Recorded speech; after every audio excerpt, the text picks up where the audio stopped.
হরে কৃষ্ণ বন্ধুরা, আমি কার্তিক বর্ধন।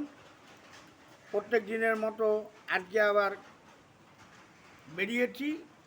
ওই লুকিয়ে চুরিয়ে এখন ভিক্ষা করে আমাদের জীবন জীবিকা নির্বাহ করতে হয়।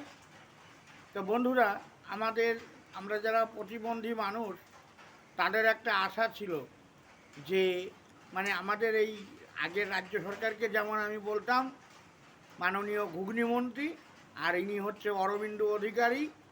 ইনি হচ্ছে এখন এসে আমাদের প্রতিবন্ধীদের, হ্যাঁ, আমাদের সেই অরবিন্দ আগের যখন আমি আমাদের মাননীয় ঘুগনিমন্ত্রী বলতাম, তাই এনাকে এনার নামটা আমি দিয়েছি অরবিন্দ অধিকারী।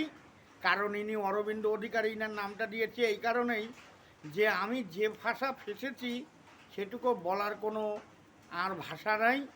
আর আমার সঙ্গে সঙ্গে যারা প্রতিবন্ধী আছে, আমাদের বৃদ্ধ মা বাবা ভাই বোন যারা বৃদ্ধ আছে, তারাও ভেসে গেছে।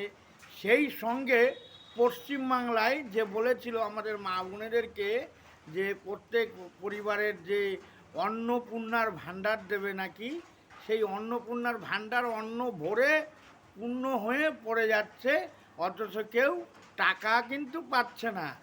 তা বন্ধুরা, তোমরা কিন্তু মাঝে মধ্যে ব্যাংকে যাচ্ছ, দেখছো অন্নপূর্ণার ভাণ্ডার কিন্তু আর তোমাদের ঢুকছে না। আর আমার মনে হয় না দেবে।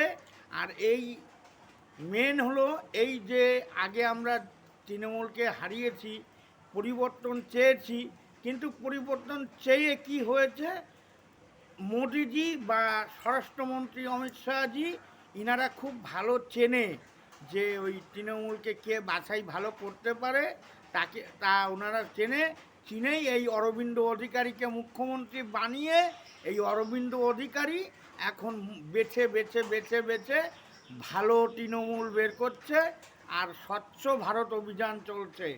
ওই রাস্তায় ভেঙে চুরে দিচ্ছে সব গরিব মানুষকে, ভেঙে চুরে মানুষ মরে যাওয়ার পরে আমি জল দেবো, তার আগে জল চাইলেও তুমি পাবে না। এই হলো এখনকার সরকারের নিয়ম।